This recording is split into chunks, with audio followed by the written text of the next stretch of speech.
ओम नमः शिवाय। आज हमारा छठा दिन जिसमें हम खंड 2 का 5वां अध्याय प्रारंभ करते हैं।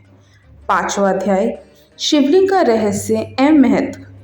सूत जी कहते हैं, हे शौनक जी, श्रवण, कीर्तन और मनन जैसे साधनों को करना प्रत्येक के लिए सुगम नहीं है।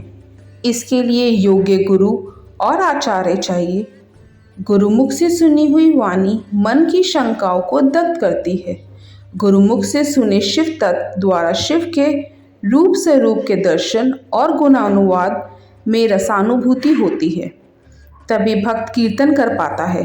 यदि ऐसा कर पाना संभव ना हो तो मोक्षार्थी को चाहिए कि वह भगवान शंकर के लिए लिंग एवं मूर्ति की स्थापना करके रोज उनकी पूजा करे। इसे अपनाकर वह इस संसार सागर से पार हो सकता है। संसार सागर से पार होने के लिए इस तरह की पूजा आसानी से भक्ति पूर्वक की जा सकती है। अपनी शक्ति एवं सामर्थ्य के अनुसार धनराशि से शिवलिंग या शिव मूर्ति की स्थापना कर भक्ति भाव से उसकी पूजा करनी चाहिए। मंडप, गोपुर, तीर्थ, मठ एवं क्षेत्र की स्थापना कर उत्सव का आयोजन करना चाहिए तथा पुष्प, धूप, वस्त्र, गंध, दीप तथा पुआ और तरह तरह के भोजन नैवेद्य के रूप में अर्पित करने चाहिए। श्री शिव जी ब्रह्म रूप और निष्कल अर्थात कला रहित भी हैं और कला सहित भी। मनुष्य इन दोनों स्वरूपों की पूजा करते हैं। शंकर जी को ही ब्रह्म पदवी भी प्राप्त है। कलापूर्ण भगवान शिव की मूर्ति पूजा भी मनुष्य द्वारा की जाती है और वेदों ने भी इस तरह की पूजा की आज्ञा प्रदान की है। संत कुमार जी ने पूछा, हे नंदिकेश्वर, पूर्व काल में उत्पन्न हुए लिंग, बेड़ तथा मूर्ति की उत्पत्ति के संबंध में आप हमें विस्तार से बताइए। नंदिकेश्वर ने बताया, मुनीश्वर, प्राचीन काल में एक बार ब्रह्मा और विष्णु के मध्य युद्ध हुआ तो उनके बीच स्तंभ रूप में शिव जी प्रकट हो गए। इस प्रकार उन्होंने पृथ्वी लोक का संरक्षण किया। उसी दिन से महादेव का लिंग के साथ साथ मूर्ति पूजन भी जगत में प्रचलित हो गया। अन्य देवताओं की साकार अर्थात मूर्ति पूजा होने लगी, जो कि अभीष्ट फल प्रदान करने वाली थी, परंतु शिव जी के लिंग और मूर्ति दोनों रूप ही पूजनीय है। ओम नमः शिवाय। छठा अध्याय ब्रह्मा विष्णु युद्ध। नंदिकेश्वर बोले, पूर्व काल में श्री विष्णु अपनी पत्नी श्री लक्ष्मी जी के साथ शेष शैया पर शयन कर रहे थे। तब एक बार ब्रह्मा जी वहां पहुंचे और विष्णु जी को पुत्र कहकर पुकारने लगे, पुत्र उठो, मैं तुम्हारा ईश्वर तुम्हारे सामने खड़ा हूँ। यह सुनकर विष्णु जी को क्रोध आ गया। फिर भी शांत रहते हुए वे बोले, पुत्र, तुम्हारा कल्याण हो, कहो अपने पिता के पास कैसे आना हुआ। यह सुनकर ब्रह्मा जी कहने लगे, मैं तुम्हारा रक्षक हूँ, सारे जगत का पिता मैं हूँ, सारा जगत मुझ में निवास करता है। तू मेरी नाभि कमल से प्रकट होकर मुझसे ऐसी बात कर रहा है। इस प्रकार दोनों में विवाद होने लगा। तब वे दोनों अपने को प्रभु कहते कहते एक दूसरे का वध करने को तैयार हो गए। हंस और गरुड़ पर बैठे दोनों परस्पर युद्ध करने लगे। ब्रह्मा जी के वक्षस्थल में विष्णु जी ने अनेकों अस्त्रों का प्रहार करके उन्हें व्याकुल कर दिया। इससे कुपित हो ब्रह्मा जी ने भी पलटकर भयानक प्रहार किया। उनके पारस्परिक आघातों से देवताओं में हलचल मच गई। वे घबराए और त्रिशूलधारी भगवान शिव के पास गए और उन्हें सारी व्यथा सुनाई। भगवान शिव अपनी सभा में उमा देवी सहित सिंहासन पर विराजमान थे और मंद मंद मुस्कुरा रहे थे। ओम नमः शिवाय। 7वां अध्याय शिव निर्णय।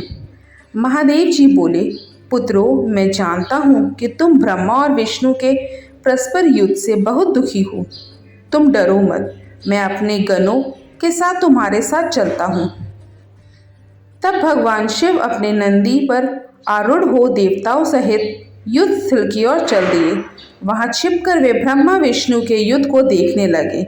उन्हें जब यह ज्ञात हुआ कि वे दोनों एक दूसरे को मारने की इच्छा से माहेश्वर और पाशुपात अस्त्रों का प्रयोग करने जा रहे हैं, तो वे युद्ध को शांत करने के लिए महाअग्नि के तुल्य एक स्तंभ रूप में ब्रह्मा और विष्णु के मध्य खड़े हो गए। महाअग्नि के प्रकट होते ही दोनों के अस्त्र स्वयं ही शांत हो गए।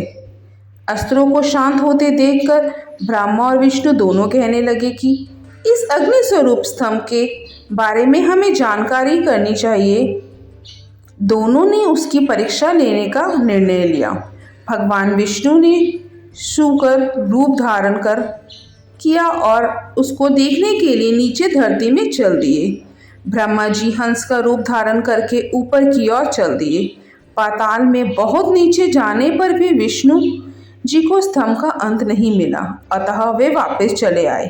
ब्रह्मा जी ने आकाश में जाकर केतकी का फूल देखा। वे उस फूल को लेकर विष्णु जी के पास गए। विष्णु ने उनके चरण पकड़ लिए। ब्रह्मा जी के छल को देखकर भगवान शिव प्रकट हुए। विष्णु जी की महानता से शिव प्रसन्न होकर बोले, हे विष्णु जी, आप सत्य बोलते हैं, अतः मैं आपको अपनी समानता का अधिकार देता हूँ। ओम नमः शिवाय। 8वां अध्याय, ब्रह्मा का अभिमान भंग। नंदिकेश्वर बोले, महादेव जी ब्रह्मा जी के छल पर अत्यंत क्रोधित हुए। उन्होंने अपने त्रिनेत्र से भैरव को प्रकट किया और उन्हें आज्ञा दी कि वह तलवार से ब्रह्मा जी को दंड दे। आज्ञा पाते ही भैरव ने ब्रह्मा जी के बाल पकड़ लिए और उनका 5वां सिर काट दिया। ब्रह्मा जी डर के मारे कांपने लगे। उन्होंने भैरव के चरण पकड़ लिए तथा क्षमा मांगने लगे। इसे देखकर श्री विष्णु ने भगवान शिव से प्रार्थना की कि आपकी कृपा से ही ब्रह्मा जी को 5वां सिर मिला था, अतः आप इन्हें क्षमा कर दें। तब शिव जी की आज्ञा पाकर ब्रह्मा को भैरव ने छोड़ दिया। शिव जी ने कहा, तुम्हें प्रतिष्ठा और ईश्वर तत्व को दिखाने के लिए छल किया, इसलिए मैं तुम्हें शाप देता हूँ कि तुम सत्कार, स्थान व उत्सव से विहीन रहोगे। ब्रह्मा जी को अपनी गलती का पछतावा हो चुका था। उन्होंने भगवान शिव के चरण पकड़कर क्षमा मांगी और निवेदन किया कि वे उनका 5वां सिर पुनः प्रदान करें। महादेव जी ने कहा, जगत की स्थिति को बिगड़ने से बचाने के लिए पापी को दंड अवश्य देना चाहिए ताकि लोक मर्यादा बनी रहे। मैं तुम्हें वरदान देता हूँ कि तुम गणों के आचार्य कहलाओगे और तुम्हारे बिना यज्ञ पूर्ण न होगा। फिर उन्होंने केतकी के पुष्प से कहा, अरे दुष्ट केतकी पुष्प, अब तुम मेरी पूजा के अयोग्य रहोगे। तब केतकी पुष्प बहुत दुखी हुआ और उनके चरणों में गिरकर माफ़ी मांगने लगा। तब महादेव जी ने कहा, मेरा वचन तो झूठा नहीं हो सकता, इसलिए तू मेरे भक्तों के योग्य होगा। इस प्रकार तेरा जन्म सफल हो जाएगा। ओम नमः शिवाय।